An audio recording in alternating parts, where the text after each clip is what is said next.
I sensed something was off the second I heard the voicemail.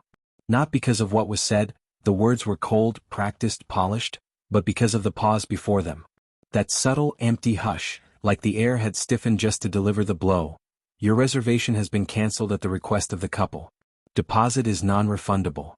My brother's wedding. My hotel. $65,000. Gone. I didn't delete the message. Pain tastes sharper when you replay it.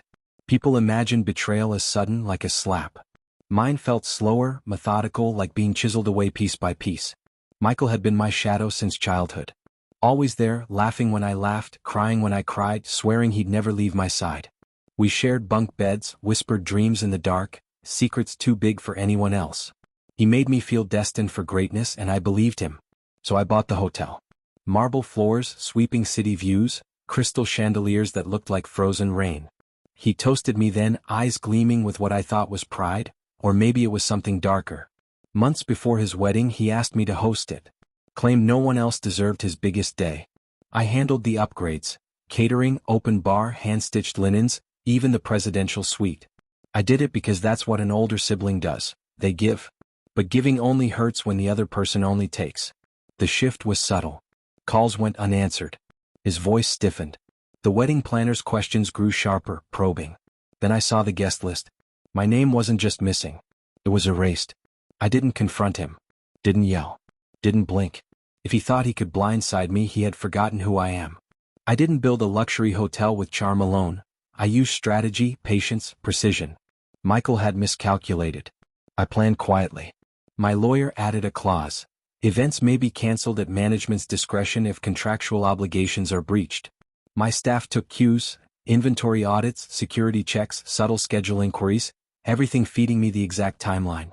I watched every corner they cut, documented every slip.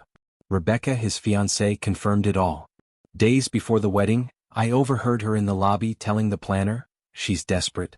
She won't cause trouble. Just remove her from the guest list. We already have her money." Desperate. I filed the word away. Sharp, quiet, lethal. Revenge isn't rage. Rage is loud and sloppy. Revenge is patient, calculated. On the wedding day, I moved through my hotel like a ghost. Calm, unhurried, invisible to those who never noticed me. I waited until the ballroom swelled with guests, the music reached its peak, and Michael stood beneath the arch I'd paid for, smiling like nothing had been stolen. Then I acted. Lights flickered, then died. Murmurs rose like a tide. Emergency lighting cast me at the edge of the room. Authority doesn't shout, it just exists. "This event is cancelled," I said, voice steady, "for breach of contract." Whispers and gasps rippled. Rebecca turned pale first. Michael froze, disbelief painted across his face. "You wouldn't?" he stammered. "I already did," I replied. Security escorted out the vendors, then the guests. Chaos spread like smoke. Rebecca screamed at anyone she could blame. Michael stared, finally seeing me as I had always been. Not the girl he grew up with, not the sister he thought he could manipulate, but the one who built an empire he underestimated. The ballroom emptied. 40 minutes later, they stood on the curb, wedding attire ruined, arch dismantled, catering packed, suite locked. Their photographer captured only the hollow aftermath.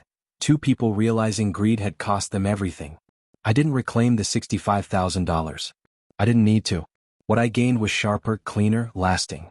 People think revenge is about destruction. It isn't. It's about recognition, forcing the person who tried to erase you to finally see you.